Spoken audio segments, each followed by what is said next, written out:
Kalau kita bicara soal child grooming sendiri kan memang salah satu bentuk kejahatan di mana ada proses manipulasi secara psikologis, yang kemudian ujungnya adalah eksploitasi, di mana dalam hal ini adalah seksualitas. Nah, pastinya akan berbeda dong dengan yang tadi lebih ke eksibisionis atau pedofil ya. Kalau memang secara korban mungkin kalau pedofil mungkin sama ya karena targetkan juga anak-anak kan ya. Tapi mungkin ini lebih jauh lagi ya prosesnya ya. Kalau eksibisionis kan lebih upaya untuk mempertontonkan mungkin perilaku asusila ya di hadapan orang lain, itu termasuk juga terkait dengan anak-anak. Nah, kalau terkait dengan child grooming sendiri tuh kita bisa bilang bahwa ini satu perilaku yang sifatnya tidak instan, tidak tunggal. Artinya memang ada proses bertahap yang cukup panjang untuk membuat satu anak itu menjadi percaya. Pertama itu memang kita bisa bilang bahwa pilih korban dulu. Kalau kita lihat ya runtutannya ya, saya bicara dalam perspektif kriminologi dalam hal ini. Ada selection of victim yang dilakukan oleh para pelaku. Lihatnya dari mana? Pertama mungkin dari usia. Kenapa usia?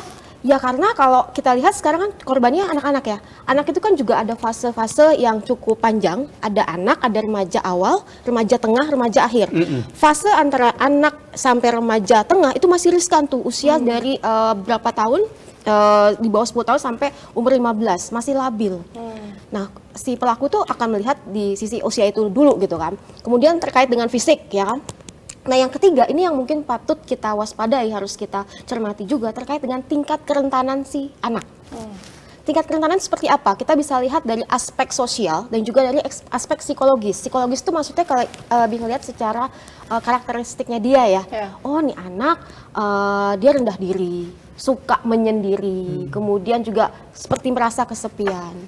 Itu satu. Yang kedua secara sosial, dia pasti akan melihat kondisi lingkungan si anak itu seperti apa, support sistemnya seperti apa, support nggak sama si anak ini.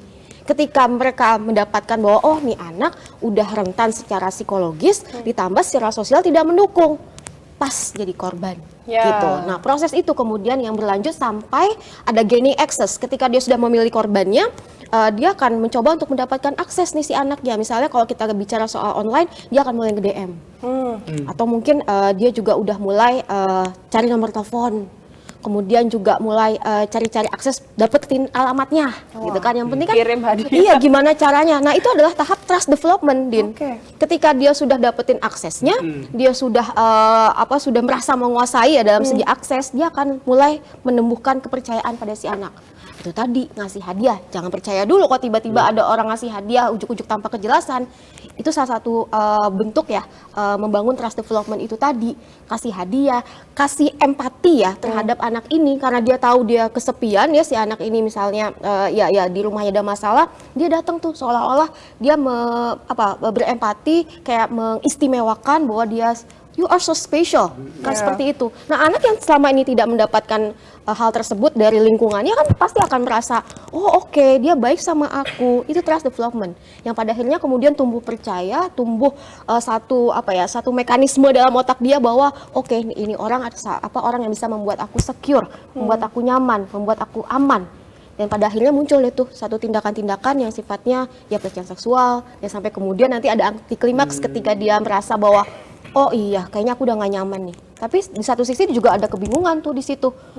Oh, kok bisa ya dia melakukan hal tersebut? Karena ada proses manipulasi itu tadi, udah terlalu di brainstorm gitu, cuci otak gitu ya. Ketika itu terjadi, dia juga merasa ada kebingungan di benaknya dia sendiri untuk akhirnya tidak bisa melepaskan diri dari jeratan itu.